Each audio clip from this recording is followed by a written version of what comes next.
Hello, everybody, and welcome to the Podolsky Method podcast. I'm your creator and host, Ilya. I'm a level 4 certified hockey coach and a lead instructor for the Junior Rangers. I'm a CPA. I run a skate sharpening shop called Sharp Skate New York. And this podcast is brought to you guys by Wargate Hockey. Check them out for their beautiful gear. Get 10% off with the code 10 Podolsky. That's 10 PODOLSKIY. So make sure you give them a shout. And today I have an amazing guest, David Morin, here with me.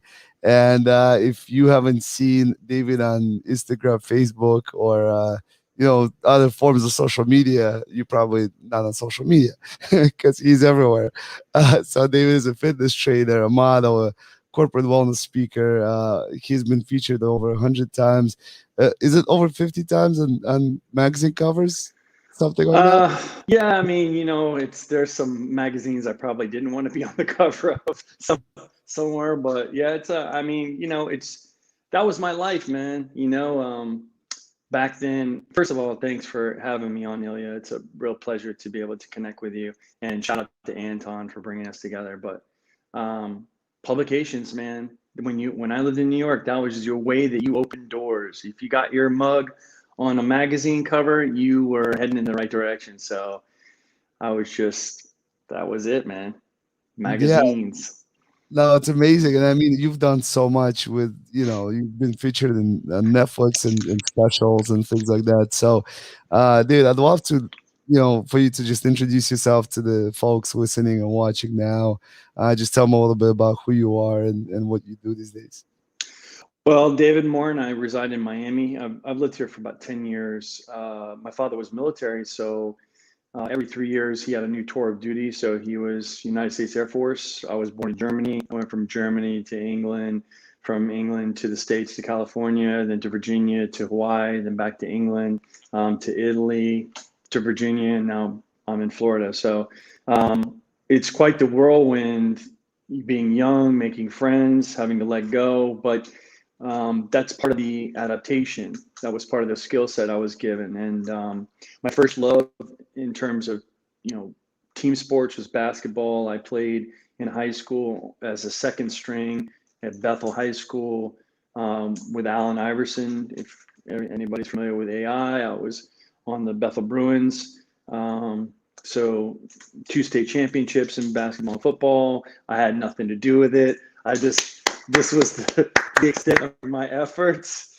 But after team sports, I was my love was skateboarding. I got into skateboarding, and that's where I learned how to fall and get back up, learn how to adapt, and that was really that whole process of me growing up and moving around and then falling and getting back up. I started learning like, wow, this is the life lessons. And so I had a really big fall in 2001 where I was married for 7 years, had two beautiful boys, and the marriage fell apart, and that was kind of like a huge, lost my house, financially, just depressed, like I would say borderline suicide, and I found training. I found this alchemy of taking this pain and turning it into gain directly through using iron and willpower and just desire. And so, excuse me, that took me on the long trip of, trying to control myself versus trying to be angry and feel like a victim and blame someone else for my life. So, yeah, since then, since 2001, it was just a series of interesting events.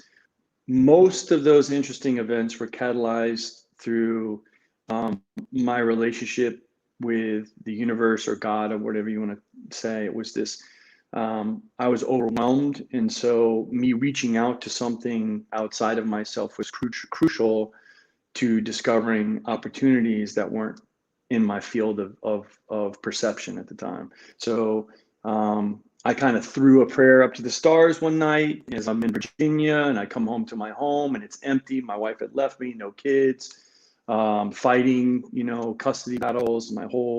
Everything I had worked for was disintegrating. And she had told me that she's going to move to New Jersey. I was in Virginia, and like, that was it, man. I broke down, and I needed to find a way to leave the life that I was living behind and just cross this threshold into this new life that was going to keep me close to my kids, but also not me have me stuck in the corporate rut where I was. So immediately, a couple days after I had said this big prayer to the universe and God, and I had a friend of mine who was like nothing but trouble. He was one of those guys who was like, how you get over the exes, get on to Mrs. Next. So this is around the time Yahoo Personals was coming around, and so he was very insistent that he was going to create a profile for me, and I kind of wasn't mentally or emotionally available, but it was like he was such a good sport about it. He was like, yeah, come on. So he did this kind of like super bogus, like write up of me, like embellish, like romanticize me and all this stuff, like long walks on the beach, and I play classical guitar, and I always bring flowers, and all this stuff. Completely unrealistic. But man, I ended up getting contacted by Yahoo, and Yahoo gave me a proposition. They said, we'll fly out to San Francisco. We'll pay for the gig, and we want you to be a part of our promotions for the personal format, for the personal program for Yahoo.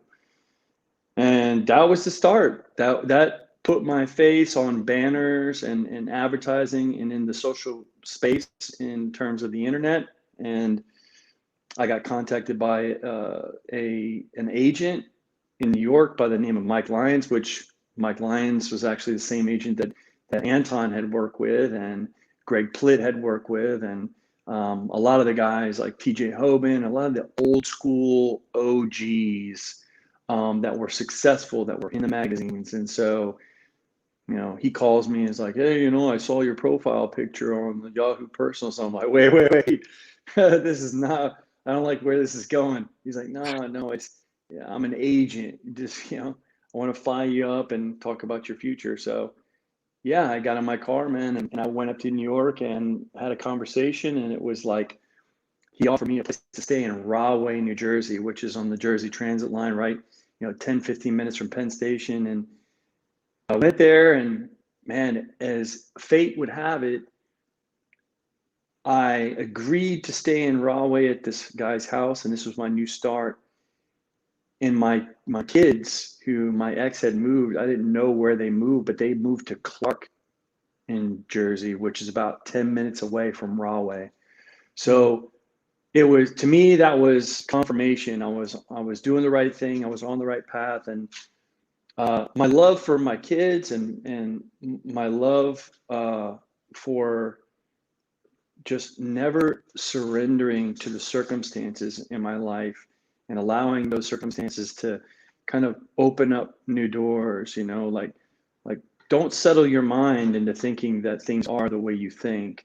There's always something behind what you're thinking that may shine a new opportunity. So yeah, that led me into shaking hands with Men's Health magazine and getting my first jobs up in New York. And I spent 2 years in Manhattan just beating the streets, and that was the genesis of it all, man, in terms of me establishing myself on cover of magazines, and then leveraging that as a trainer, as a model, and then getting supplement endorsements, and then branching out into my own branding and things like that. So I've got 2 new daughters now, so in Florida. So it's I feel like I've lived many lives. Yeah, I mean, it sounds quite an incredible journey that you've been on. And, Yeah, man. you mentioned something like that you're multi-athlete, essentially, that you started with something completely different than what you got to now. And it's this whole life journey, like you said, you just gone through so far. So was it something innate in you that you were just athletic to begin with, or did you have to struggle to get to a higher level of athleticism and being fitness model and all those things? Well, there's definitely a struggle. There's definitely a level of discipline to be photo shoot ready, or you're competing at, I guess, at the highest level aesthetically. to secure jobs against people that are probably on any given day better looking than you, taller than you know, leaner than you, bigger than you. I mean, you could pick yourself apart a thousand different ways, but I think the main thing is that you know you've done your due diligence. You're maxing out all the variables that you're capable of maxing out, and the degree of differential between you and those people, it just depends on the day and you know who's at the casting. Um, but in terms of athletics, you know, I grew up. My dad was a huge Red Sox fan, you know, and growing up in Maine, my father grew up in Maine, so it was very strange. Like I was guided to baseball as a kid, and the first time I was brought into the little league kind of, it was like a Gloucester, Virginia. It was like one of those little, just just a little simple. I forget what they call those little leagues, but it's like a little league team, you know. And the first time I legit swung a bat, I hit a home run. It was like, and the coach was like, "Holy shit," you know, like. But you think the thing was is, you know, visually I had studied the biomechanics. You know, my dad had ingrained the game in me so much that it just was like second nature. And then when I saw how people were reacting to my skills, I started getting in my own head about it. And I started getting performance anxiety.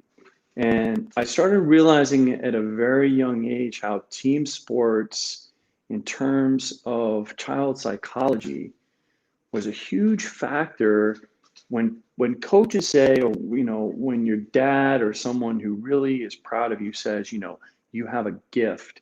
And I can't remember. There's an author for a book. I think it's the Sports Gene. I'm not sure which book it is, but it references when a child has a belief that they have a gift and then they're confronted with failure. Most oftentimes they just crumble. Whereas if a child is constantly at work, constantly trial and error, constantly improving their skills through the gauntlet of adversity, those people have sort of an ironclad will. They're willing to get in there when the going gets tough, and they'll face you know the very edge, and they will refuse to quit.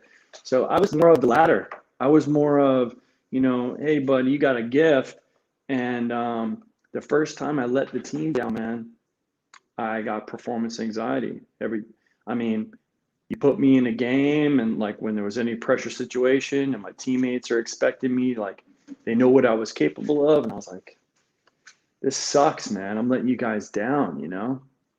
So, Yeah, no, that's such a great story to tell, because I think that a lot of people go through that kind of situations. And I always take the approach when I coach, and even with my kids, of you gotta work. Doesn't matter what talent you have, you gotta work towards it, right? And I always think that sports is an avenue to life. So mm, just because my kids are playing hockey now and they're enjoying it and they're good at their levels, and my kids are playing a year older, they're playing up because they're bigger and they're strong, and they meet their respective teams. But it's more about preparing them for life and thinking about, I don't know if they were going to make some sort of professional levels of hockey or anything like that, but they do have to come away with lessons that will help them whatever they decide to do, whether they become an accountant, a doctor, a lawyer, I don't know, an artist, whatever they do. I want them to be able to go through the adversity that you just described, and be able to come out on the other side, and be able to kind of handle that kind of difficulty and being in a rut, and knowing that, you know what, the good stuff comes and goes, but so does the bad stuff. You know, mm, everything is kind of, you have ups and downs, and you're trying to get more ups than downs. And and again, like, I think that the best pleasure is in the progress, right? When we continue to progress and we achieve things, that's when we get really fulfilled and ultimately become happy. If you don't have that progress and you don't have those achievements, you don't get to feel that happiness along the way. It's kind of mundane and monotone. So maybe you could talk a little bit about, getting out of that rut. And that you mentioned, you kind of went all the way down and then picked yourself all the way back up, and how your message to the universe and believing in yourself kind of helped you get through that, and how sports was a big part of that. Yeah, you realize that external circumstances are always in play. The dynamics are always swinging back and forth, and you can see it. Like, you study the game, whatever game it is. I mean, if you watch basketball, you can see the energy shift back and forth. Almost with, let's say sometime in the latter part of this, like let's say the third quarter, you can already see how the game's going to end, because of the way the dynamics have flowed back and forth. There's a pattern recognition that's created, and I think when you start understanding how the game flows, you start understanding like the critical moments that you're called up to be this permanent kind of energy source. So it's kind of a strange paradox, right? When you're neutral and you're observing the dynamics, that's only when you become this permanent, force that becomes reliable and trustworthy, because you're immovable, because you have that objective reality analysis of things. But for me personally, subjectively, I'm a hard learner. Um, I always felt that if you just throw it against the wall and throw it against the wall, eventually it sticks, which it does. But along the way, I had to make friends with the ground, you know. Um, One specific thing I can reference in terms of understanding how skateboarding works, you know, there's this kind of uh, to obtain advanced skills in skateboarding as a novice. Let's say you're going to try to learn a trick like a 360 flip, a tray flip. When you're initially starting out on it, you break down the mechanics of it and you have to digest it very slowly, like anything. You're teaching someone how to do something or you're learning for yourself. You run through each step and you break it down to its components, and then you synthesize it, internalize it, and then you mobilize it. And so there becomes this habitual way of learning, right? You get good at learning. And then what I found myself doing is, once you learn a technique, it has to be proficient enough to execute at any speed. But as a young person, I was only confining that technique and the internalization and proficiency to that slower speed. So there was this huge paradigm shift when I started realizing I kept falling and falling and falling and falling because I wasn't performing at the speed of sport. The speed of sport with skateboarding, it mobilizes this adrenaline factor.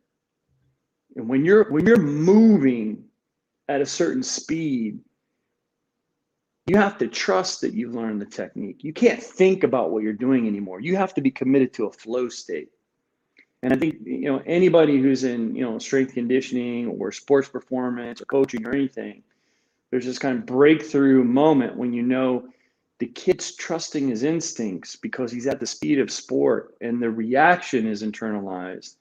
It's not a thing that you're thinking your thoughts with anymore. It's completely part of what you're doing. And for skateboarding, it's pure adrenaline and the fear, getting over the fear, that point where the technique proficiency is above the damage, the fear, the likelihood of, well, this could happen, the what if factor. So once I understood that it's necessary to achieve the speed of sport, to liberate these techniques so that they can be done the way they're intended to. And so trusting what you do, trust yourself. Yeah, but I love what you just mentioned about fear because I talk about it a lot on the show because especially with competition and being nervous right before the competition. I know I did a lot of martial arts. I wrestled in high school and college, and I don't remember a single time when I had a meet or a match or a game that I wasn't nervous.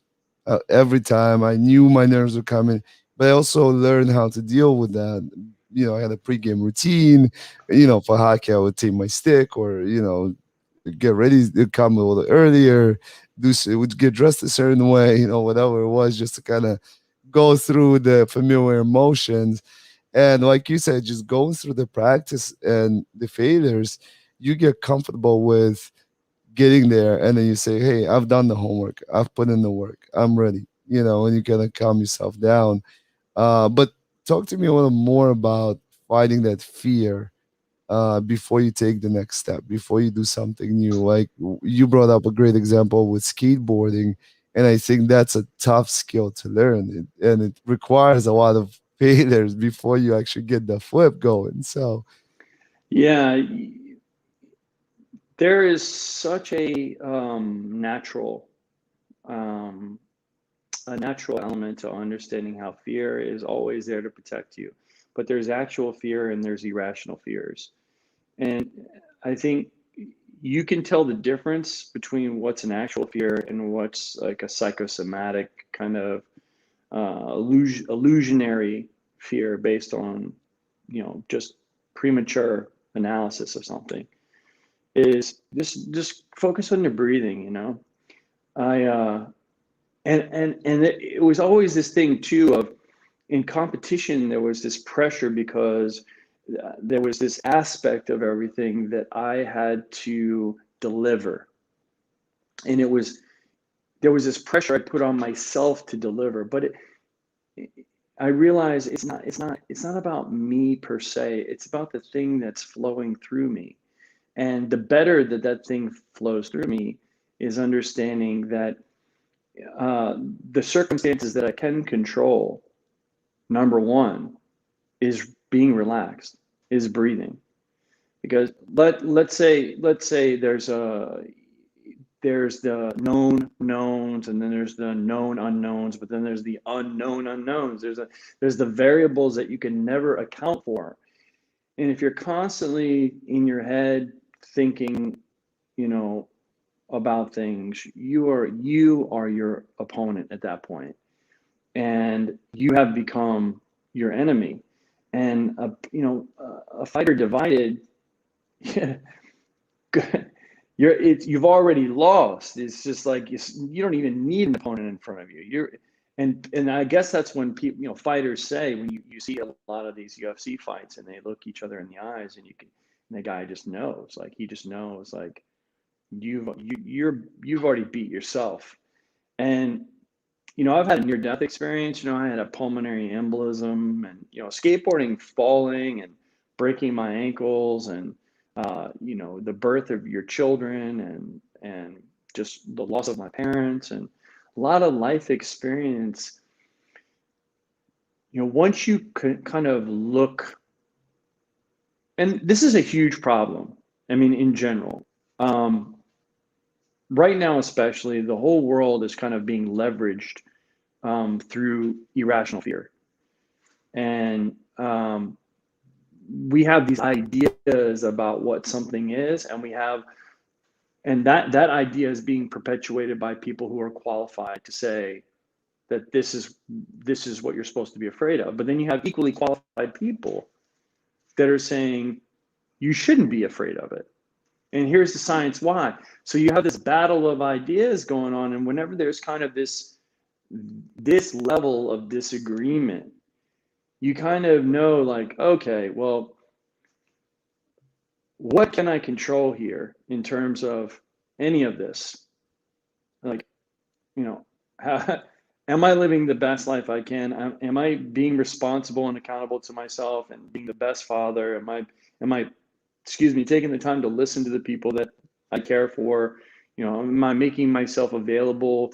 Am I strict to the disciplines that I know that bring out the best in me every day? Am I doing the best I can? Yes. Okay. Well, if it's your time to expire, obviously you can't control that. So, facing death, and even perhaps this, the Stoic philosophy, the Zen Buddhism, the samurai made it a ritual daily to confront your death, even to the point of visualizing a horrible death, because to them that death meant that their life it had crescendoed to this moment where they had finally, their whole life, they're sharpening their skills and being the man that they felt as though they were waiting for their opponent to teach them the final lesson, and that lesson was death. I think there's a huge misconception about what death is, because the ideas that we share about it are kind of immature, incomplete. They're rendered to kind of archaic narratives that play out through text, and certain people that can say whether you get entry into the sacred kingdom or whatever. It's like there has to be this. And I listened to a podcast the other day with Aubrey Marcus and Paul Chek, and I thought it was such a great metaphor for, just take a circle. Any kid, this is a great thing to just give a child when they have this kind of question about fear and death and the end of something.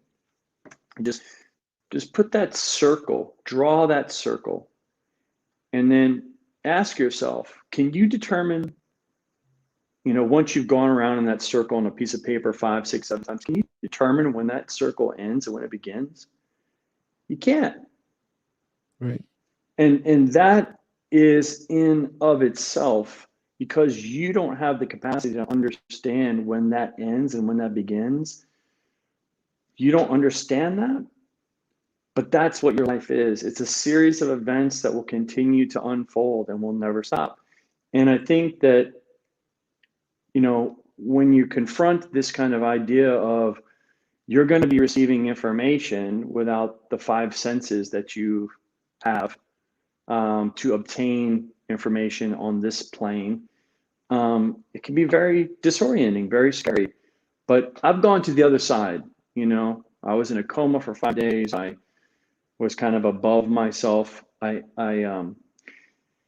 don't know if anybody's seen kind of being intubated. So you have this strap that's secured with Velcro on your face. It's very, very tight. It's very secure.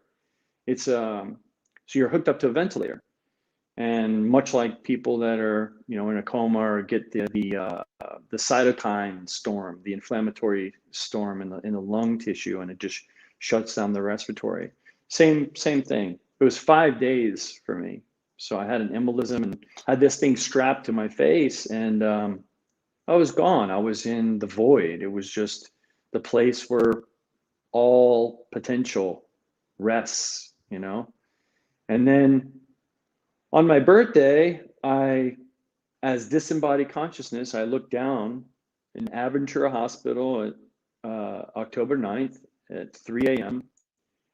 in Aventura, Florida. I saw myself as disembodied consciousness. I saw my body laying there in the hospital bed. I saw myself intubated on the respirator, lifeless. And I saw there were 3 nurses in there. I was like, holy shit, man, what's going on here? Boom, jump back in my body. And the strangest thing ever, Ilya, the strangest thing about the whole experience was that this thing strapped so tightly and securely, and then at the bottom of this thing is about a baseball size inflatable device that it secures it in position. I, after being unconscious for 5 days, was able to unstrap all of this stuff, pull this thing out all in one motion, not damage my vocal cords, not damage my lungs. Like, the doctors and everyone, and I recognized the people that were in the room once I regained consciousness. So it was a very surreal confirmation that we do live, or some part of us lives outside of our body when we die.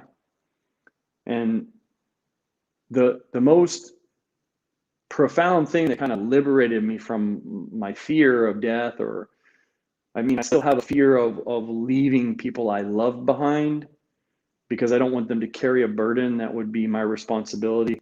Um, but that moment, and understanding how did my body know how to take that thing off when they put it on me when I was completely gone. There's Right. some there's some part of my body that's smart enough to feel other people's fingers and the process of what they're doing. And like subconsciously, I knew how to undo what they did with such proficiency and perfection that I didn't hurt myself. And so when people have this fear of, I'm not capable of doing something, and then when someone says, like a mentor or a parent or someone, your brother or sister tells you you're capable of more than you know, this is an example of that. Like, this hits you between the eyes. There's so much about the way we've been programmed, the way we think about what we're capable of, that we just constantly get in our way. And fear is false evidence appearing real. That's what it is. And so the more that we can get in our bodies and really know what we're capable of and use them every day, the less fear plays a role in debilitating our potentiality as we move forward through time and space. Yeah, I mean, that is an unbelievable story, and my wife and my kids are very spiritual. Where there's moments where, you feel like we're connected to things that are a little bit outside of our control and things, and they're more in keen than I am. But I've always believed in it, and I've always listened to the signs around myself, and I completely understand where you're coming from with that fear of leaving your loved ones. I had a diverticulum, which is a little pocket in your intestine that I didn't know I had as a child, and all of a sudden I got this cramps in my abdomen at a hockey tournament. So I get home, go to work, still not feeling well. After work, go to the hospital. They do the scan and they say, "Wait, listen, you have this thing. Um, we don't know how to cure it because it's a kid's disease. It's something that you Wow. usually identified before the age of 12." And I Huh. lived with it till I was like 35, 36. And so they came in and they had of surgery. This guy who has 43 years of surgical experience. He is the head of surgical unit in Mount Sinai next to my house. He comes in, he's like, listen, he's like, we suggest to do this surgery. It's 50-50. You could take antibiotics or you could do the surgery. And so, Rick, so doctor said, "Do you think you could do the, do we have to do the surgery?" He's like, "Oh, absolutely." I said, "But you just said it's 50-50." you know? So anyway, so they're like, "You have half an hour to decide, but you have to do the surgery, but decide." And I was like, "Okay." And so my first instinct was I broke down, started crying, like uncontrollably, like it's not something I could control, but not because I was afraid for myself, because I had little kids and I Mm-hmm. didn't want them to grow up because my dad, I moved to the States when I was 11. My dad never moved with me. He stayed in Russia. He passed away recently. But I grew up without a dad essentially. And so I didn't want to leave them in the same situation and the same kind of environment. And that was the reason why I was so upset. That was the biggest thing. It wasn't losing me, it was losing, you know, it's the people who have to stay behind that you're worried about. And I think Yeah. that's such a difficult experience, and coming back to being athletes, I think the fact that we are active and we are athletic and we work on our bodies all the time helps us get over these difficult moments. Who knows what your situation would have ended like if you didn't put in as much work in the gym and and working on your body and yourself as you did, because you mentioned you had heart issues, right? Pulmonary Yeah, the embolism. pulmonary embolism, and I have an atrial myxoma, which is a benign tumor inside the wall of the atrium. Oh wow. Yeah. So so I'm sure that being an athlete and being active helps you get through that a little bit, Mm. even though you probably have to be very careful as you compete. Yeah, my father was exposed to Agent Orange in Vietnam, and he died of thyroid and lung cancer. And both of my sisters had cancer, even though they didn't smoke. They didn't. And then my oldest sister had lung cancer. And so, you start going down the rabbit hole of what it looks like when you're exposed to Agent Orange. And yeah, more than likely, I was born with this tumor in my heart because of the war. And that's a whole nother thing, when we as men, typically our roles as fathers, as genetically speaking, in terms of evolutionary biology, we're hunters, we're warriors, so the reality hits home when you're like, man, like the war literally went through my father and went into my heart. And you get this really deep connection and understanding with the price that generations before you have paid for you to be here. And nobody gets through like clean, we all carry little bits and pieces of who we are and what we've been through, and sacrifices that we made, mistakes, and amazing decisions, selfless. Like it blows my mind a lot when I talk to my daughters about.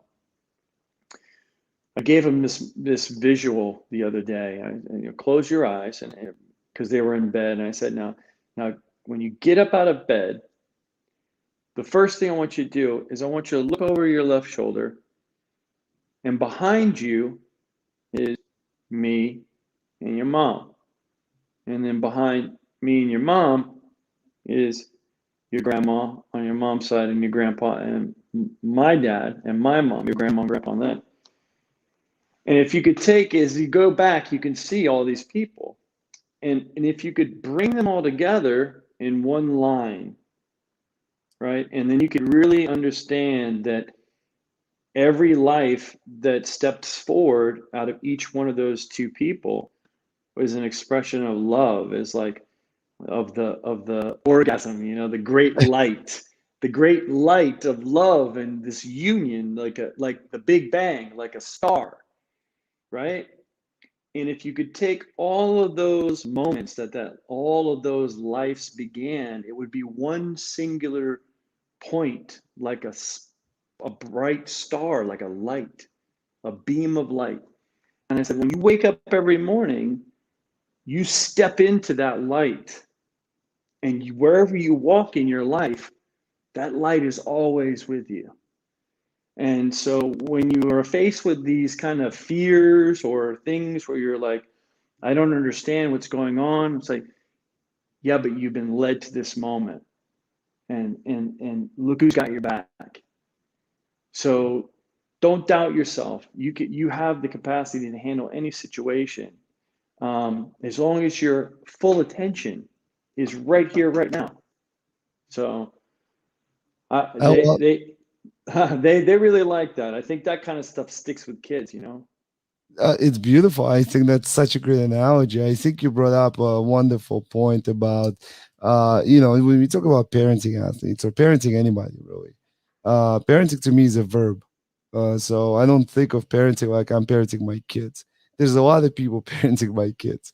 It could, their teachers, their peers. My kids are parenting me sometimes, right? They're teaching us a Right. lot of things, Yeah. right?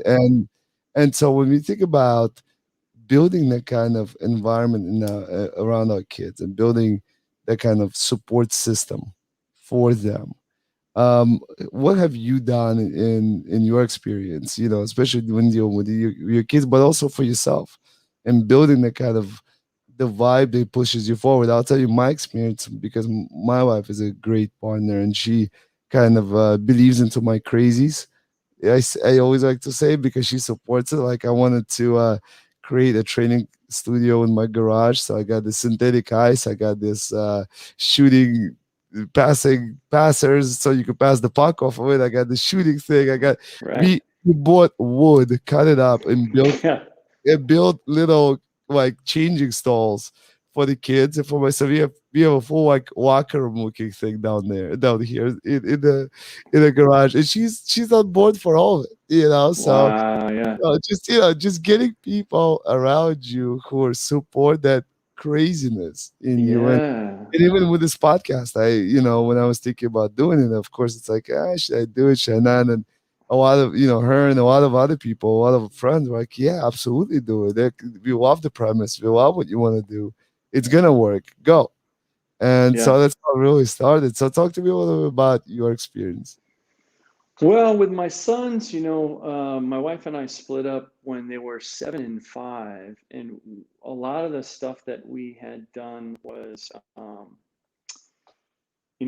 that's during the time when I was into martial arts. So a lot of the stuff we did was we just did a lot of everything had to be done like without anyone seeing you, you know, because it's what you're doing when no one can see you that matters the most. So it was always this practice of, turning off the light when they wanted to turn the light on, and getting them to understand that they're capable of adjusting in these dark places. With my daughters, and there's a lot more to that. It was always about with my sons. It was always about you know like letting them with my youngest son. I watched this documentary on the Dalai Lama and how the Dalai Lama is selected. And I guess they have this sequence of bogus objects that are exactly like the physical objects that the previous Dalai Lama once owned. Things like glasses and books and random things. And they have complete identical copies. And children in at the age of 3 or 2, with 100% accuracy pick the genuine articles. And so these children become the next Dalai Lama. So I was fascinated by this. So I laid out when my son was 6 months old, my oldest son, Jeremiah, which I actually delivered. It was what an experience that was. I actually put him out of the womb. It was like, whoa. Oh my God. It was it was wild. But I lay down, I had a katana, which was just a practice sword. It wasn't a live blade, but I had a katana, I had a basketball, and I had a guitar.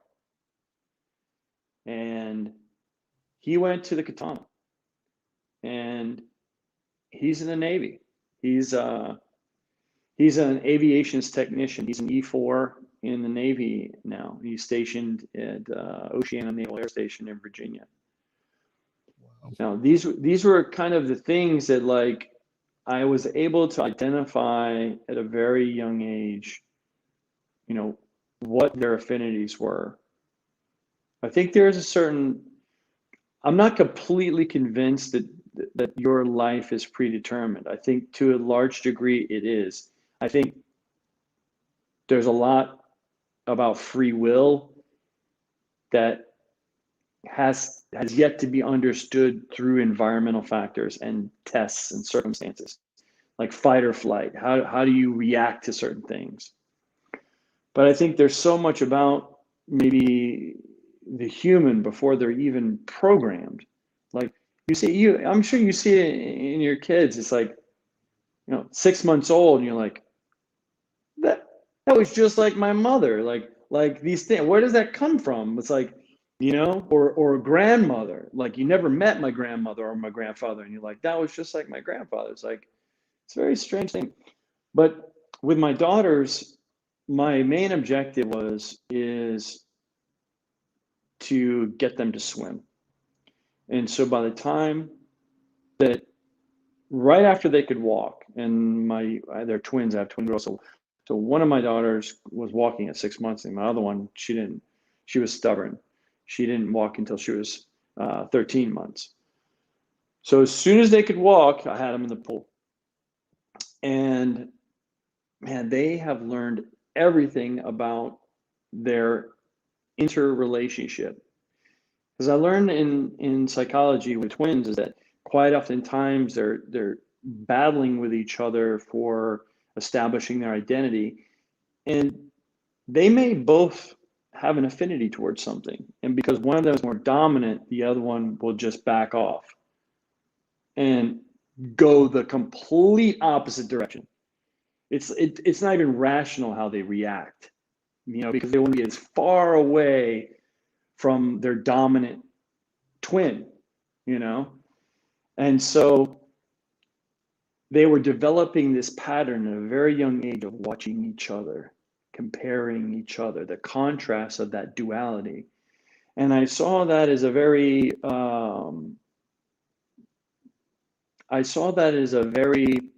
potentially harmful direction, albeit necessary, but I saw that as my opportunity for the most observation as a parent. If I could upset that in such a way to where I could provide contrast to the contrast, then they would learn that it doesn't necessarily have, I don't necessarily have to react that way if my sister's good at something. And so it began in practical matters. It began in the pool, of course, it evolved to a race who could get to the end faster. And, that around about the time Michael Phelps was winning gold. And, he said, it says winners focus on winning and losers focus on winners. And I'm like, kids, you got to just focus on your destination. Stop paying attention to your sister. And it was phenomenal how when you directed their mind to the goal, how they would just perform. And when they lost focus and directed their sights and their minds to their sibling, they would lose. And they would lose, disgracefully. Like they would get upset and, like, she always wins, or, not even having the presence of knowing, hey, good race, no sportsmanship at all. And so there as parents, there's this thing of be true to you, find your voice, race your race, do you, just be the best you can be. Because when you're doing you can objectively look at another person and go, you beat me. Fair and square, you beat me. But the only reason you're getting upset is because you were watching them beat you. And you know it subconsciously that you weren't focused on running a race. And you feel like you could do better, but you didn't. You lost. And so I created some monsters, man, because, at 11, 12 years old, they go out about a half a mile off a reef and they'll leave me in the dust. They don't even care about me. I'm like an old man. It's just like, one time I was like almost drowning, and I'm like, "Where are you?" Because I couldn't find them. They're out there on the reef. It's like 40 feet deep, and they're free diving. It's just incredible how you just expose kids to something, and that's where they get all their biodiversity, marine biology training. They get over their phobias of like seaweed and weird stuff in the ocean and bugs and critters, and they get over all that. Like typical kids that have those kind of phobias, like they don't have any of that, and they're little girls. And I'm just like, I'm so happy that the ocean was that teacher that opened up true life to them. So No, but I love your methodology because I use something very similar. Again, in our family, we also don't compare them to each other. You could, I always tell them, you can look at somebody to see how to do the drill properly or what technique they're using that you can adapt to yourself. But you can't compare yourself to one another because you're very different. Like you said, everybody has such a different personality. Like my older one is very analytical. He's a little slower to react, but he's very smart. He's very strategic. My younger one is a hothead. He's the guy who Right. kind of goes in first and then he figures it out later, right? So, Right. Right. so Right. and we joke around about it because same family, same rules, same everything, same food, Yeah. same opportunities, same hockey, same Yeah. same parenting, but the personalities are completely different. And when we talk about use your strength, enhance those strengths, work on your weaknesses, but focus on you. And even when I coach on the ice, parents love to do that, and I hear this all the time. Oh, you know, that kid is this, and they talk about other, each other's kids, and they compare their own kid to somebody else's. Is Right. a lot of times in a negative way. And if a kid is good and or better than their kid, they'll say, "Oh, that kid's never gonna play when he reaches the age of 12. He's just really good at the age of 6, but when he's gonna be 12, he's gonna be really bad." You know, and this is kind of like they're them trying to Projecting. right Yeah. talk themselves through, like, it's okay, it's gonna be okay, instead of focusing on their kid Right. and what the child has to do. So I love what you just talked about, and that ability to kind of instill that at a very, very young age. And I think it applies to parents more than actually to kids, because I think as guides, that's what we got to do. We have to tell them, listen, tune out the noise. Yeah. Nobody's like you, and you gotta do you. And even as coaches, sometimes we ask something from the kids, or our players or our teams, right? And it not be suitable to their style of play. As coaches, we have to try to recognize what their style of play is, what their competition level is, what kind of body they have. Mm. As opposed to just trying to push an agenda onto a child who completely does not fit our parameters or our style. We have to be adaptable. We have to be able to change. Somebody once told me that the only constant in life is change. And so if you can be malleable, you can get a lot of things accomplished. Yeah. So I think martial arts does a really good job of allowing the novice practitioner, the white belt mentality, is something that has to be personified to make the next belt rank. And you kind of you brand that intention onto a young practitioner of, you know, being supportive to everyone around you, right? And I have friends that are, black belts that, they, maybe they're fifth dan, or san dan or ni dan or whatever, and then they go to Japan and they train with someone who just kicks their ass and they love it. right. And it's this thing of, you know, when you look at things from this parent that you're referencing, of from the outside looking in, and you send your kid in and he's a virtuoso at jujitsu, and then he just meets his match and he gets his ass kicked, you know, that's actually an honor to have the instructor, the grandmaster call on you, and you're the training dummy. You're the dummy that's going to get beat up for the next hour, but you know what you're doing is you're getting the touch. You're getting the subtleties and the nuances of the technical applications, all the things that have just taken years and years and years of practice. You're getting those downloads, and you're being of service to the rest of the class. You're the uki, you're the test dummy that's going to be, this is your job. Your job is not to kick people's ass. Your job is to do what's appropriate. And what's appropriate right now is to get your ass kicked. And that's an honor to do so, because that's the fast track to better technique.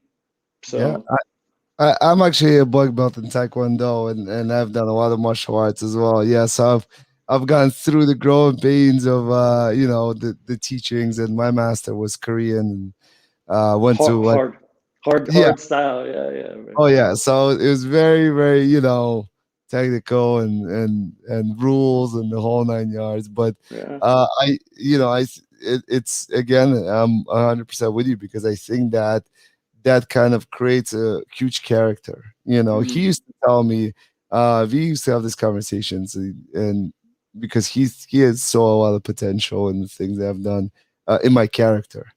Not so much in like that I would be like some competing on world stage. I mean, I was, I took second in New York Open and things like that. Awesome. But yeah, but in the end, it wasn't like he knew it wasn't going to be like my end all be all career kind of thing. But we used to have a conversation. He used to tell me there's two kinds of people. There's a person that looks at somebody else who's better than them and says, I'm never going to be like that. That guy is just so good. I'm never going to get there. So, I'm just going to give up, or I'm going to be do what I do, and that's it. You know, and then there's another guy who says I'm not as good as that person yet, and they go to work and they fight and they work, and maybe they'll never beat that other guy or girl, whatever, but they're gonna do everything they can to get as close as possible. You know, and I actually applied it in my life when I was studying for my CPA, and I would get 74 and 75 as passing, and people would tell me, "Oh man, that really sucks." At one point, I'd rather get a 50, and I'd say no.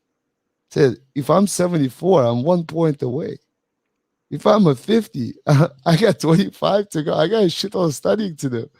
Like if I'm 1 point, like I'm this close, I just gotta get another chance, you Right. know. Yeah. And Yeah. so it completely changes your mentality when you start thinking that way. Yes. And in the end, right, though just that 1 point of differential between the pass and fail, how many times does that add up in your lifetime to how many victories it adds up to? It's a difference between having a life that you're proud that you lived and you going, man, looking back, like I missed it by this much. I could have been great. Like if I just revisited it, if I just tried a little harder. Yeah, That's it. absolutely. Yeah, I mean, I was saying to Steve Harvey the other day, he was saying something similar, in terms of, perspective and just like making sure that you're moving forward, um, and the way you view things. You know, he was talking about Michael Jordan. He said Michael Jordan took 900 game winning shots or something like that, or 800, whatever that number was. But he's like, but he only scored 146. Is that, he's like, you're gonna fail more than you succeeded. And it's just a fact. Like that's Right. gonna happen, right? And it's such a great, again, perspective. You know, you're gonna, in order to win once, you have to put 1,000 hours in of practice, maybe 10,000, right, to win that one tournament, that one first place, that one competition. But you gotta put in the the time, and all the time you could think of it as setbacks or as lessons, right? And to me, like failure only happens when you quit. So something I talked about on the show previously was that, to me, uh, I my kids are not allowed to quit something when they lost or when it didn't work out. You want to quit something, you succeed at it first, and then you can quit it. When you're at the top, when got you got to a goal you wanted, and you don't want to do it anymore because it just doesn't give you joy or pleasure in your life, that's okay. I'm okay with that. I'm okay with people changing minds. You want to be a martial artist today, and tomorrow you want to be a hockey player or a bodybuilder, whatever it is, right? It's okay to change your mind, but don't quit because it's hard. Quit because you want to do something new, something different, something bigger, something better, right? Get into the progress. That's okay. And so that perception change is key. Yeah, yeah. I think Jordan said that too. He said, when you quit, it becomes a habit. So you just never quit, you know.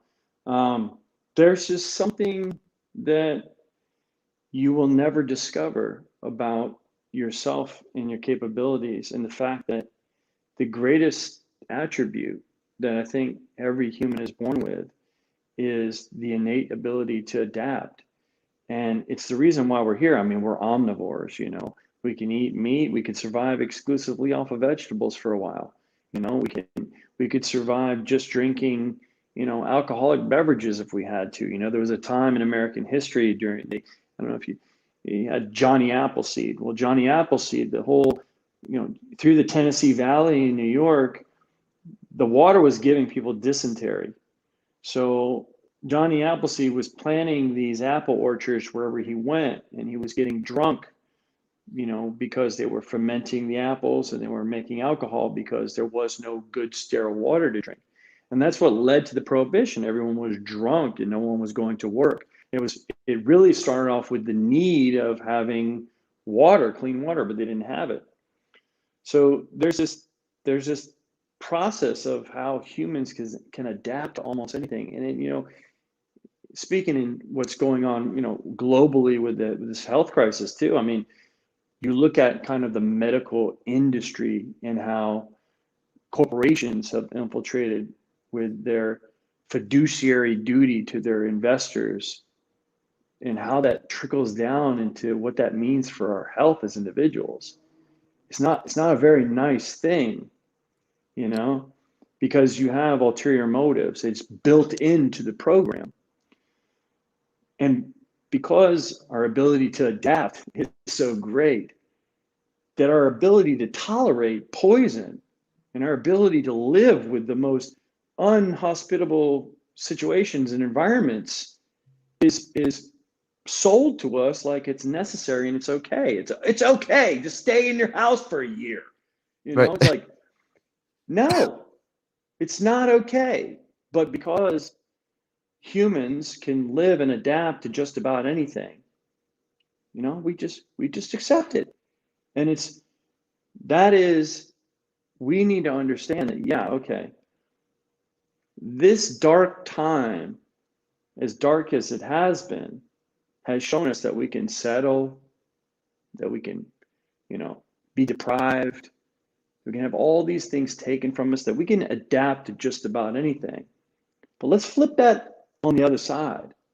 Like, if we can adapt to just about anything, then what does that mean? What does that mean every time I go in the gym and I hit a limit?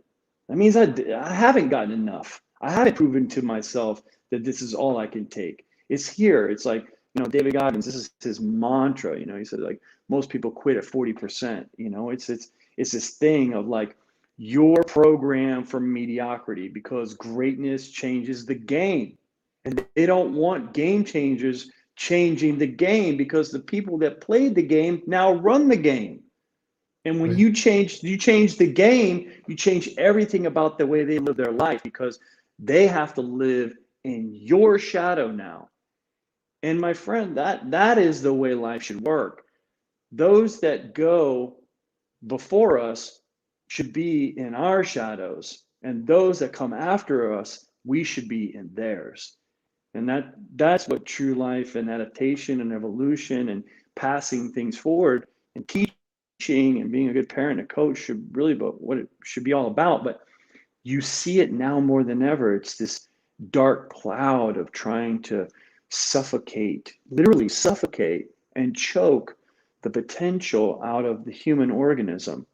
And I think at this particular juncture in human history, it's just going to backfire, because it's like anytime you use deprivation training, you create greater sensitivity to adaptation, you know? So that in terms of exercise, the cat's out of the bag. We all know, like, epigenetics, environment dictates gene expression. So now, oh, when you expose yourself to cold, you actually burn more fat. Right. Oh, okay. When you drink cold water, your metabolism has to work harder to warm that water up. So you burn more calories by drinking cold water.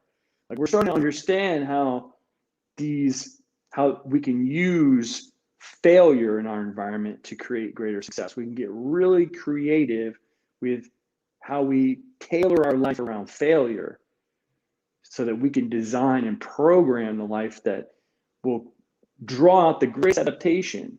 And when your level of expectations on yourself exceed that of your environment, you're always going to be a success. You're always going to be a success. Now we have now we've got the code, for this whole thing.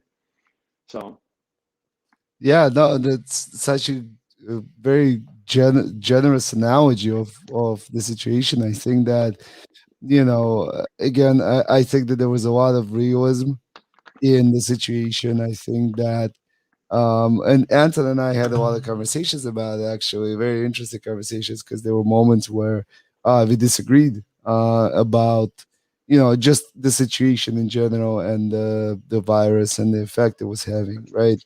But it also comes back to how it was handled, the way it was, how we were protected, or the way it was delivered, right, to everybody. And also it highlighted that a lot of people are not healthy, that a lot of people are not taking measures to take care of themselves. And I coach with a guy, he's in his 60s, but he's got a six-pack. I mean, he's been playing and coaching hockey since he was a kid, grew up in like Siberia, so really lean guy. And so he had COVID. He got through it just fine with almost no symptoms, because he's very, very lean, very healthy, skates all the time, coaches all the time.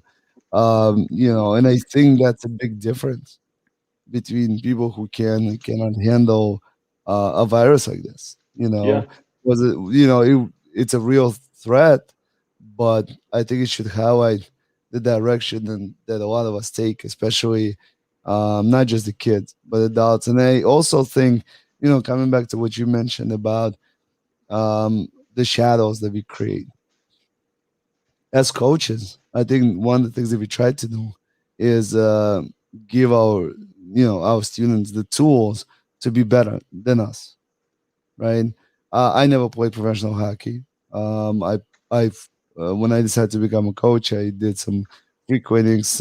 Worked. I got lucky that I got together with some professional hockey players. I went to the ice at 6 a.m. 5 days a week, train with one of them. Sometimes train by myself when nobody came. I would be on the ice by myself, just practicing and practicing and practicing for 2 years. When I felt like I was better, I got an opportunity to coach as an assistant coach. Then I progressed to my own team, and then ultimately kind of grew in space. But I didn't just show up and say, "Yeah, I'm going to be a coach here now." And so the goal is to create better human beings. And when somebody, I coached, and I'm lucky now that like 85, 90% of kids I coached moved up to AAA and highest levels and in their age groups. And, parents will come to me and say, "Hey, Ilya, what do you think my kid is getting pulled up? But we love you, this." And I said, it's a compliment. I said, "I love having you on my team. I want to win. The trophies and the medals. But if your kid has outgrown the space where I'm teaching, we can't hold him back. We can't say, Right. hey, no, he has to stay here, and just because, you know, we like each other and we have a good relationship, he has to continue to move. I'll always be a friend to you and your family, and continue to mentor you as much as I can. If you ever have questions, you got my number, Mm-hmm. But we want to create better for them than we had, more opportunities. And that's a reflection on us as well. I always say that I've never met a coach that says, "I really want my kids to be bad. Like, I want that guy to fail." I really don't like that guy. I'm going to train him, but I really want him to be really bad. Like, Right, right, yeah, right. never met a coach like that. So, Never. No. so I'm like, we're very invested in working with these other athletes. So, Yeah, yeah. I do have a question here from James. My wife is asking here. So, how do you incorporate your beliefs into raising your children, and do you feel that you have any control over their path in life? And I think that's kind of going back to what you were talking about earlier with a spiritual sense. Yeah, I feel is of course I have to live by example, but I have to lay out the real circumstances of my life and the choices that I made. We established, you know, when my daughters are watching cartoons, and there's always the Disney narrative of the bad witch and the good princess, right?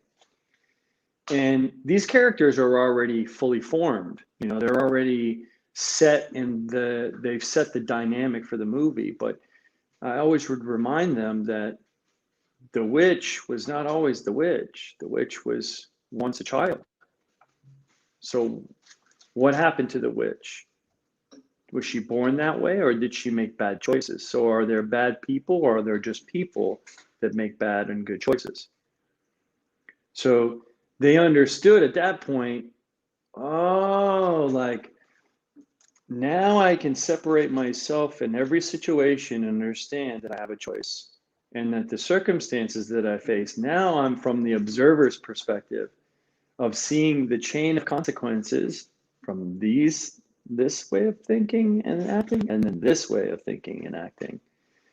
And so I've given them the tools to observe, and they have naturally made mistakes and naturally confided and spoke up and said, like, I did that, I lied about this, and this is what happened. And I was like, so there is no way for you to hide. You think you can hide, but you're always watching yourself. And another one big lesson for my kids was, so I have a big balcony in my condo, and it's on the beach. And my daughters watched this thing with Nikola Tesla. So they got obsessed with pigeons. So one day I come home, there's a pigeon on my balcony. I didn't think anything of it. A week later, there's a pigeon on my balcony with another pigeon on my balcony. And they're making a nest up in my flower pot that I got up there. So my daughter see this, and of course it's like, so at that point it's too late. I can't disturb the pigeons. So I didn't have a balcony for probably 4 months out of the whole COVID lockdown thing. So, but the pigeons, they roosted, they brooded, they had 3 sets of twins. So I'm successfully a pigeon breeder now, So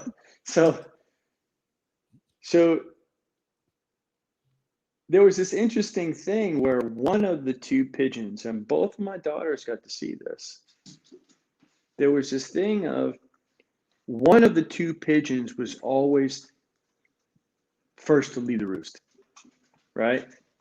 There was always one that was lagging behind. And so my daughters got to see this. And so I was very aware of what was going to happen. So they were like, what's wrong with it? Is it sick? And I said, it's just not ready yet. But what Daddy's going to do is it's time. So I said this. I looked at the pigeon, outside. My daughters were there standing there. I look at the pigeon and I said, little man, if you're not gone by Monday, and this would be like a Friday or a Saturday, if you're not gone by Monday morning, I'm going to open this door and I'm going to scare the shit out of you and you're going to fly. And it happened 3 times.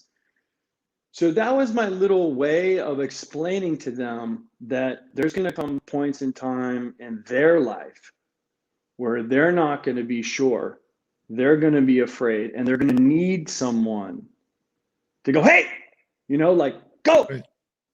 You have it in you. You're just unsure. And that's nature sometimes will display this perfect kind of continuity between, the species kind of coming to their fruition and embodying the fullness of their species expression. And every single species has a little, one, a runt, or one that's kind of left behind, or the one that's kind of neglected. And I think it's always my job as an observer, as a father, as a Christian, as someone who's compassionate, someone who believes in God. That's where the role of me as the higher being, if you will, who can understand when that little bit of push is needed to get them to find their wings. And so those kind of stories, that's how I teach. Like I don't, and they get confirmation through reading books, because a lot of the books and the narratives that they read kind of support what I show them in real time, but it's mostly circumstantial, being together in the moment, allowing things to unfold in real time, and then connecting the patterns. And then as I've connected the patterns they're locked into the narrative, and that narrative is the lesson that I'm trying to teach without me teaching. You know, it's just observing. So So, so Dave, I mean, you seem like a very enlightened person who has been obviously through a lot and has this way of explaining things and teaching things in the moment. I love that because I try to very similar parenting style. But let me ask you about your parents and what did they do when they were raising you, and was that something that they did and the strategies they used, or was it something completely different?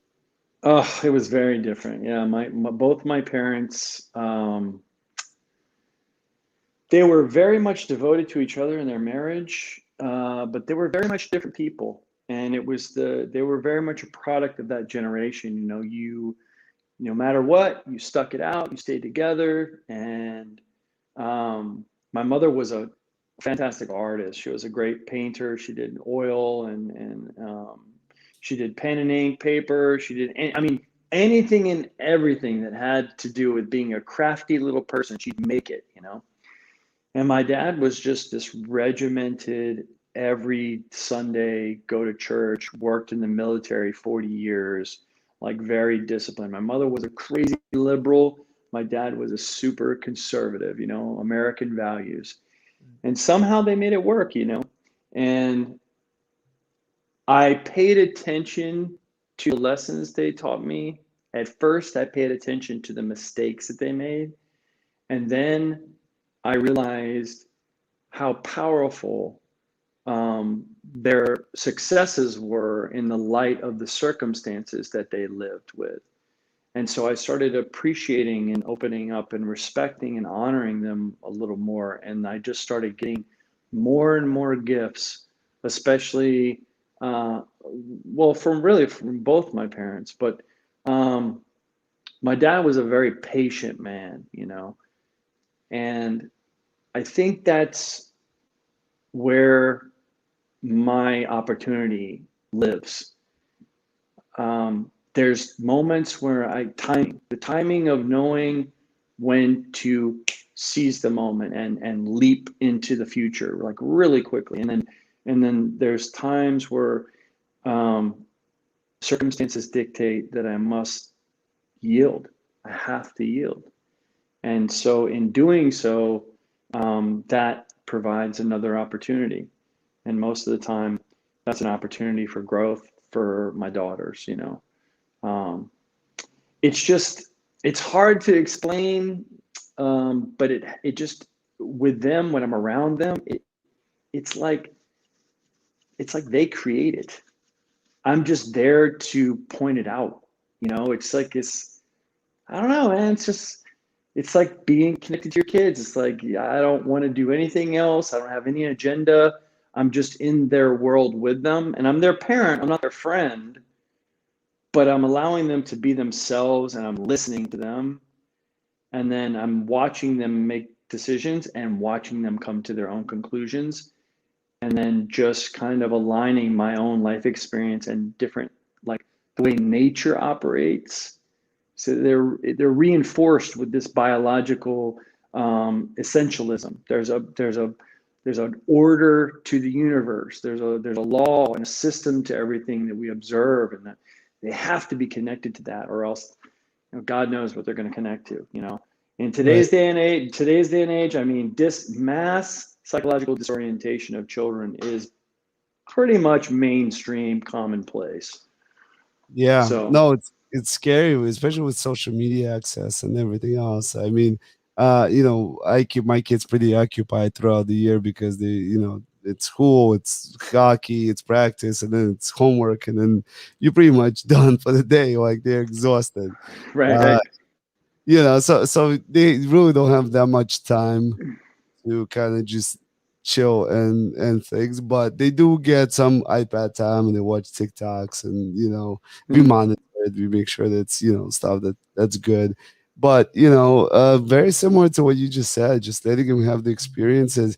When I just started coaching them, it was hard for me to separate those distinctions between being a dad and being a coach, especially mm, coaching your own kids.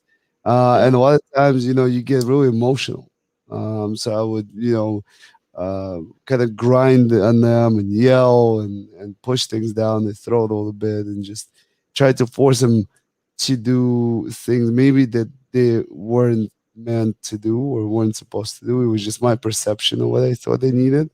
And Yeah. I got great short term results in terms of their development and the way they played and even the whole team, right? But I quickly learned that that was very short term and long term it wasn't the way to do it. And if I wanted to integrate long term results and also long term connections and have them look at me as a guide and not just like as a drill sergeant telling them what to do and how to do it, I had to change myself. And so I always actually tell people that it's never too late to change your ways. Mm. And that's something I learned from my kids and from coaching and from the kids that were on my bench, that that I needed to change something. It's not just them learning; it's me learning too, as a coach, as a mentor. And so luckily, you have a good support system and you have good people around you who can tell you, hey, oh yeah, you need to come the hell down, like you're crazy, you know. And Yeah. it's good to have those people in your life who are honest with you, who can tell you and kind of reel you back. But you also have to be open to accept that kind of criticism. Yeah, it's a difficult balance to strike, especially when everything around you, like all the signals you're getting are telling you, hey, like ease back. But like you're in this position that you've never been before and things are going great. Everything that you've been working for has put you here, and like you got momentum, like everything's working, and like what are you talking about? Like I'm everything around me right now is trying to stop me from getting to this point that I'm at. And it's like when you start objectifying all these people around you and like saying like, hey, you're just another one of those resistances, and like Right. I'm just gonna push through you. Like you you see that my brother-in-law, he's a Russian doctor, he's a neurologist, and he lived half of his life like that. And there's this type A personality that's kind of driven, task oriented, that just wants to execute with maximum efficiency. And it's like whether that's in surgery, or whether that's in athletics and performance, or in the academic arena. It's like there's this blind detachment from reality that you have to kind of go into, and let's face it, I mean, to be great, that's what it takes. I mean, it's somewhat of a dysfunctional mental illness Yeah. if you want to be great at something. It's a complete imbalance. There is no balance. It's just a complete, uh, just total takeover. Your whole life, everything. The commitment is just overwhelming. Like people don't even understand it. It's and you know when you're competitive, or let's say you for me in my particular case, I raise kids and go through these great falls where you know you you have a family, you have a wife, you have responsibilities, you're putting other people first, you're putting all these other people first, and then you want more than anything for it to work out, and it doesn't work out, and then finally you drop everything and go, well, I guess it's my time. Yeah. Right, you're like, I was almost 30 years old, and it's like, well, I guess it's my time now, and it's like, okay, what am I going to do? And then I just ran towards, cover after cover after, just train after, train 7 days a week and do fast cardio. You do all this stuff. You start getting obsessed with it. You start seeing how people are looking at you like, what the hell did you do? Like, you're not even the same person. Like, who are you? And it's like, some people are concerned. They're worried about you. Like, who are you? And part of you is like, yeah, well, I'm concerned too. But you know what? Things are going so damn well. I don't care. I Right. don't. I hate that person. I hate that person, which is another kind of fallacy. It's like hating yourself for being a wonderful, loving, caring, normal, mediocre, supportive human being. It's like, oh, there's this, hey, I gotta love myself, man. You, Yeah. I, you gotta love yourself. And there's this point, I think, and it happens in a few times in our lives where we pause for a second, we reflect on where we're at, how far we've come. We've almost got, all of what we desire in our hands. And what's driving us most of the time is this shadow, is this fear of this ugly voice, that, as David Goggins would say, it was his dad, that he was just calling him a piece of shit, or like, you're never going to amount to anything, or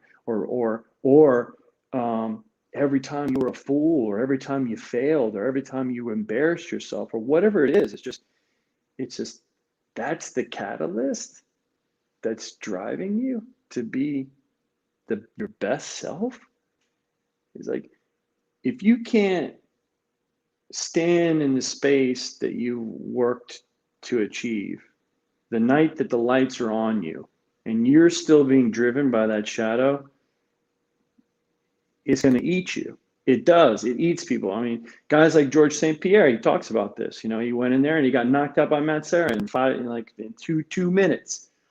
You see fighters, they know you can't use the darkness for too long. You can't use anger and all these things. It has to be converted into some sense of a genuine energetic source to liberate you, so that no matter win, lose, or draw in the game, you've learned the skills to be a good human being. So, That is a perfect analogy. I think that it's, yeah, a lot of people struggle with that, and many people who don't go, through martial arts or any kind of like activity, and then they put their kid into sport. It's hard for them to fathom and to tailor their expectation. And I love what you said about loving yourself.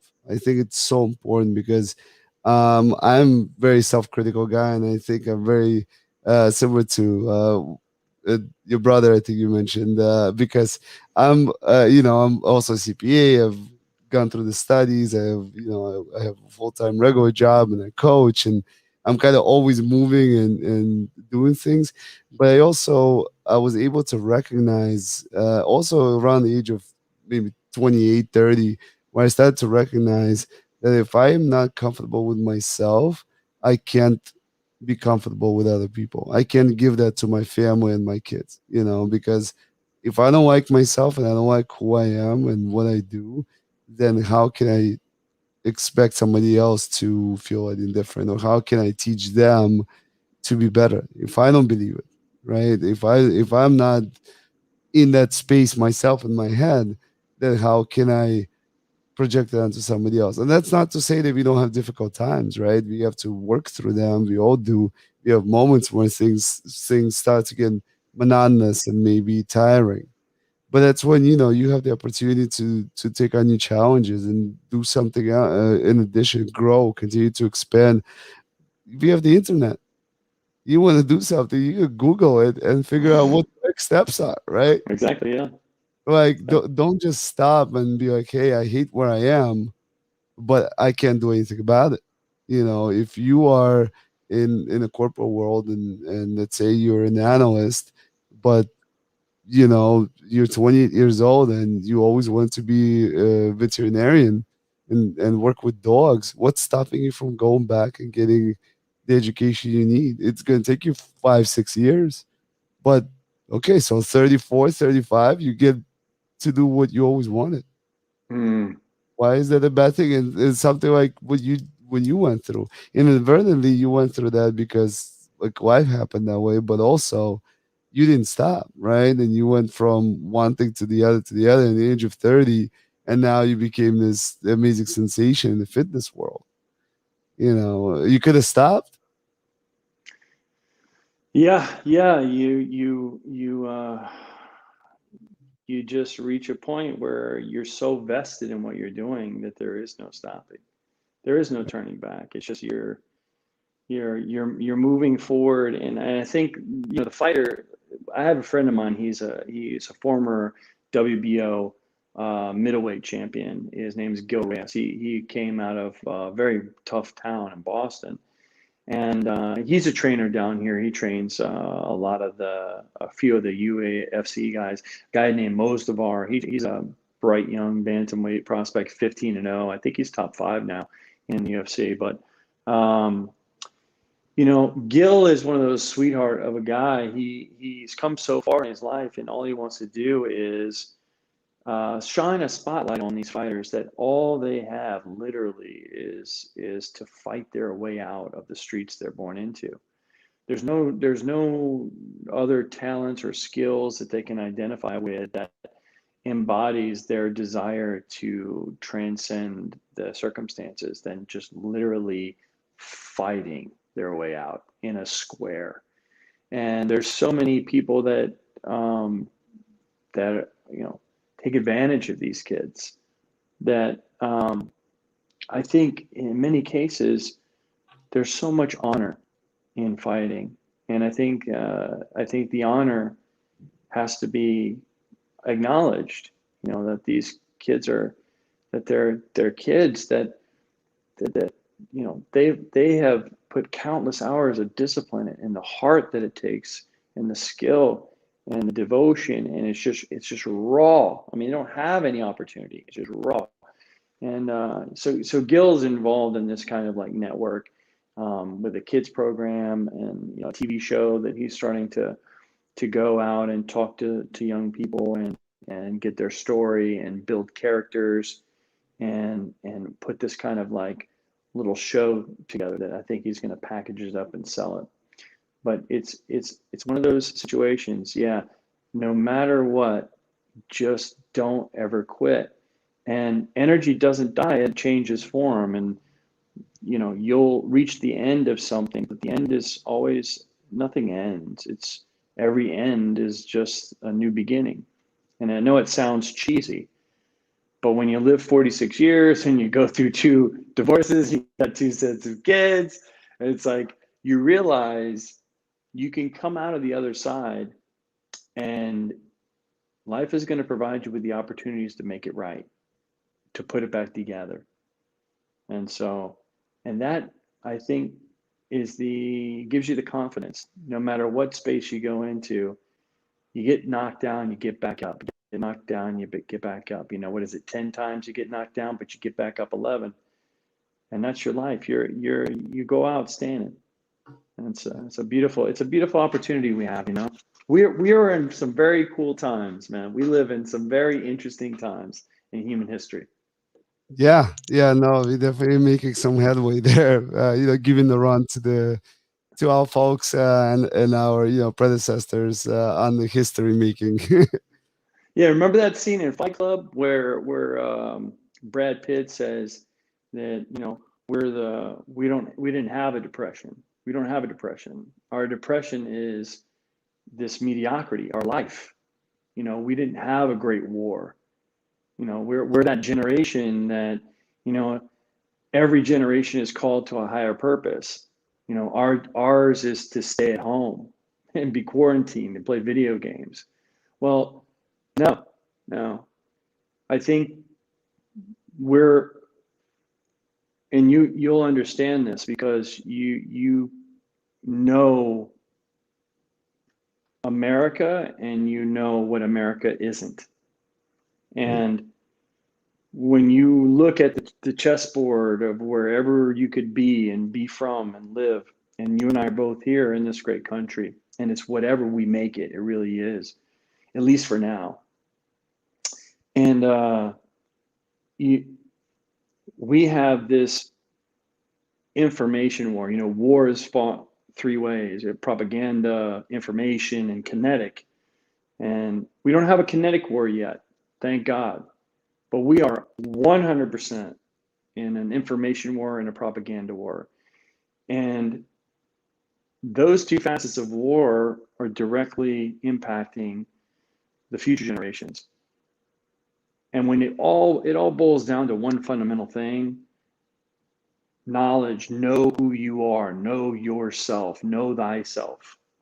Because every single service, every single gadget, every single thing that's being marketed and told to you, some self-help book, some seminar, some this, some that, it's all trying to occupy your time and it's trying to lease a little bit, of you, of your time, your effort, your energy, your discovery, your path. It's trying to sell a little bit of yourself out, and there's so much distraction that just cutting everything off, having the faith and knowing that you're biologically wired to succeed, going out there, doing the drills, showing up before everyone, leaving, the last, listening to your coaches, listening to your family, trusting you're in the right place and the right people are around you, and just soak it up like a sponge, And I think like what's going to happen in the next, because things are so fast. Things are accelerating so fast. I mean, we're the generation where there wasn't cell phones. It was like Right. the internet sounded like some, I don't know, man. Yeah. But we're this transitional observer between this non-digital world, this what we were analog, and now we're digital. It was like we're trying to shove all of life into this binary device, and there's a lot that's missing, and it's our job to kind of take all that we know from the world of the past and all that we can predict that's going to happen in the future and go, kids, this is some heavy stuff. Artificial intelligence, some heavy stuff, Yeah. You're 4.6 billion years. You're a product of 4.6 billion years and hundreds of thousands of successfully lived lives that have paid the ultimate price and sacrifice and lived in the most hospitable places on earth, gone through ice ages, lived with mammoths and tigers, and like fought on the plains and hunted and gathered and went through all this stuff for you to be here, you're at the tip of the spear, the crest of the wave. Like, don't waste it.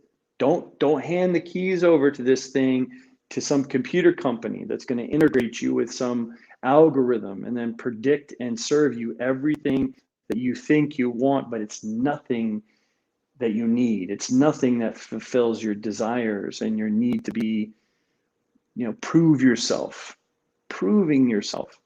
And one of those things like I love about like Jordan Peterson. I don't know, are you familiar with Jordan Peterson?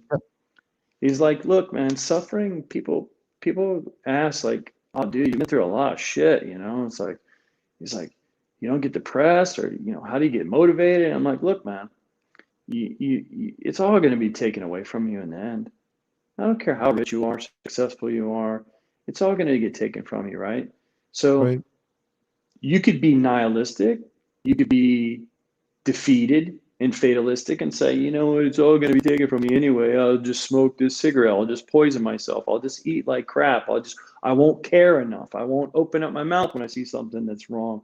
I won't speak up and say what's right or say the truth or help someone in need. I won't do all those things because in the end, it doesn't matter, and you could just live with that suffering. Or you could suffer for something that means something. You could suffer, and do that little bit of extra effort, like lose a little bit to help a little someone else, put yourself in a position where you're failing for something that you believe in. You're suffering for something that's worthwhile. And when you look back, I believe, and this is what my life has taught me, and when Jordan said this, it really resonated, is that at the end of your life, when you look back and the area of opportunity has closed and you don't have the ability to make those choices anymore, you can't change. You can't overcome the wave of regret of knowing that you could have suffered either way, but you chose to suffer and not make a difference. And your life is meaningless because of that. And so that's a heavy load, man. And I feel like, going out with a bang and doing the best you can is, bring it on, man. Bring it on, right? I love it, and that's such a great perspective. Again, I think that it's the way of life. If you have that perspective and you really think about leaving a mark. Somebody once said that people you meet are mirrors, and your reflection in them. So what you leave behind is that reflection, and that's how they remember you when you're gone. Is in those moments, and they can remember you good or bad, and your reflection could be positive or negative, and your goal in life is to leave that positive reflection, and people have good things to remember you by, and say, this guy was really, like you said, helping others. He went out of his way. He was likable. He did things, not because, yeah, I always think, we had this conversation about altruism and being selfless. And I said, that I don't believe that such thing exists, because when you do something for somebody that's selfless, in return, you get to feel good. So Right. you're not really selfless. You're feeling good about what you just did. And Yeah. so, Yeah. you It's know, if, hardwired. It's hardwired in us too. We have empathetic neurons. We actually have right, neurons in our brain that wire us to each other, so that when someone else beside yourself feels pain or is in need, you respond to that. I mean, that's one of the biggest arguments against evolution, is that how is it, if my life is purely predicated off of me perpetuating and my generations in time, and it's a purely selfish gene, like Richard Dawkins would say. Why is it that a random stranger on the street who I'm not attached to them, like I feel compassion for, or an old woman on a train, I'll get up and give my seat to? Why do I feel like I should do that? It's because we see the God in each other.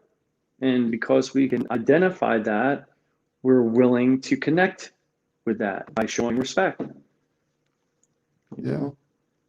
I love it. I love Yeah, it. man. Dave, I know I kept you on for like 2 hours. We keep going on. So, I just want, I usually end the show with a couple of questions that I ask everybody, Sure. to kind of create some trends and things. So, first question here for you is, what's a quote or motto that you live by? I've gone through a lot of different quotes for different times in my life. Um, I'd say right now, my quote would be,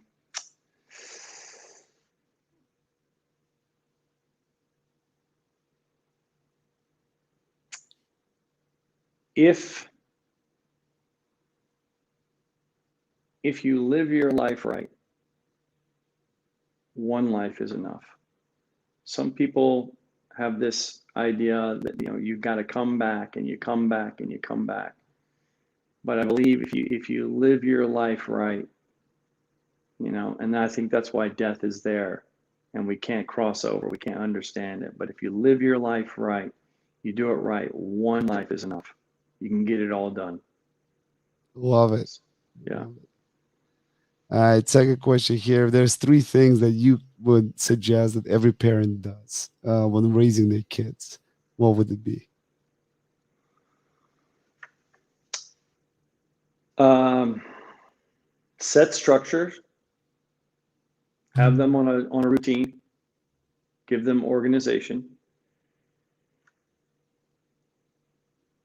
give them all of your attention, so that they can trust that you care. And the third thing is, get lost with them as much as possible. You know, go to the crazy places with them where you're running in the woods and it's getting dark and they get afraid, and you work that wisdom that you have through your lessons in life. You weave that into their world, and I think you would have done a good job as a parent. Huh? Oh, Yeah. love it. I love it. And then here's the final one on what motivates athletes, and maybe from your perspective and the people you teach. There's a deep unanswered question. what motivates athletes, they may think of 1,000 things that motivate them, but those aren't the things that motivate them.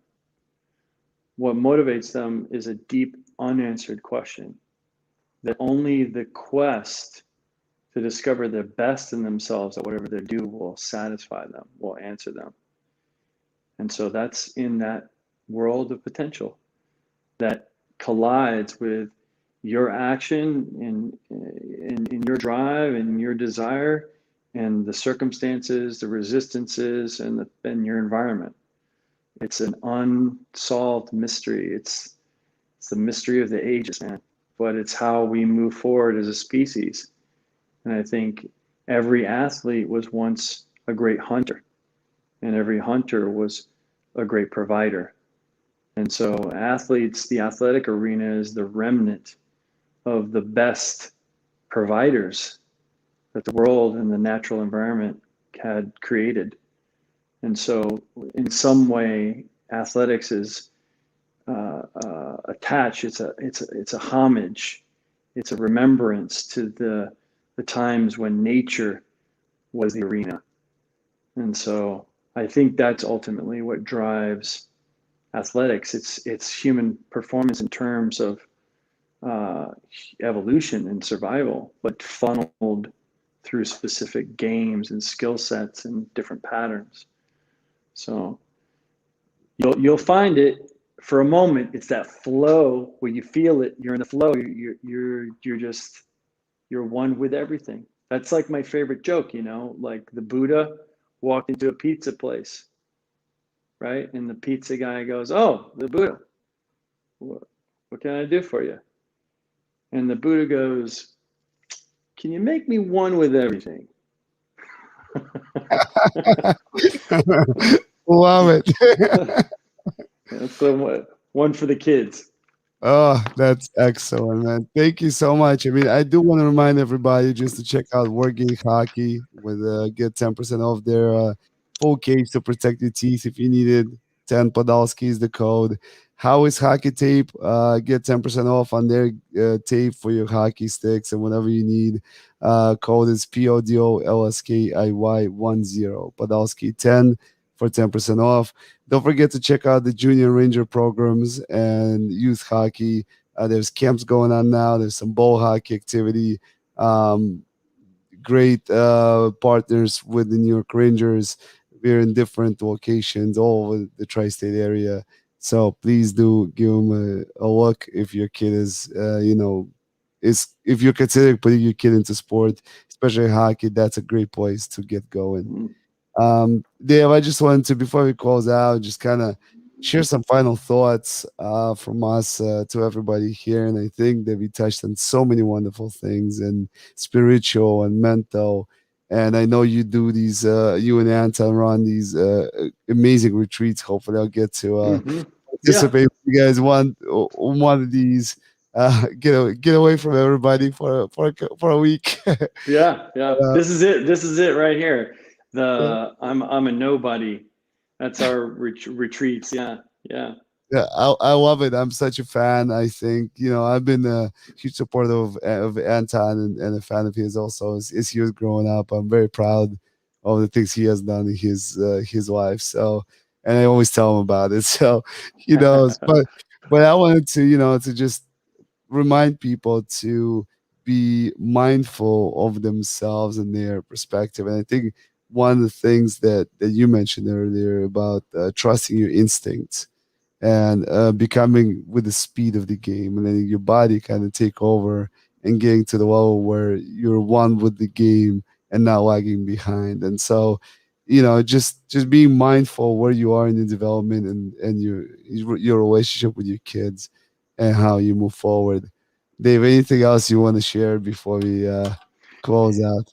Yeah, just wanted to mention, the Nobody Retreats. It's a physical fitness adventure and plant medicine journey retreat. So it's in Tulum. So if you want to find out more information about the treat, you can meet like-minded individuals. We all get together. We're on a fabulous villa and amazing beach, and we do training in the morning. We have all the freshest food prepared for us, and then we go out and do physical fitness tests, adventures, and some plant medicine too.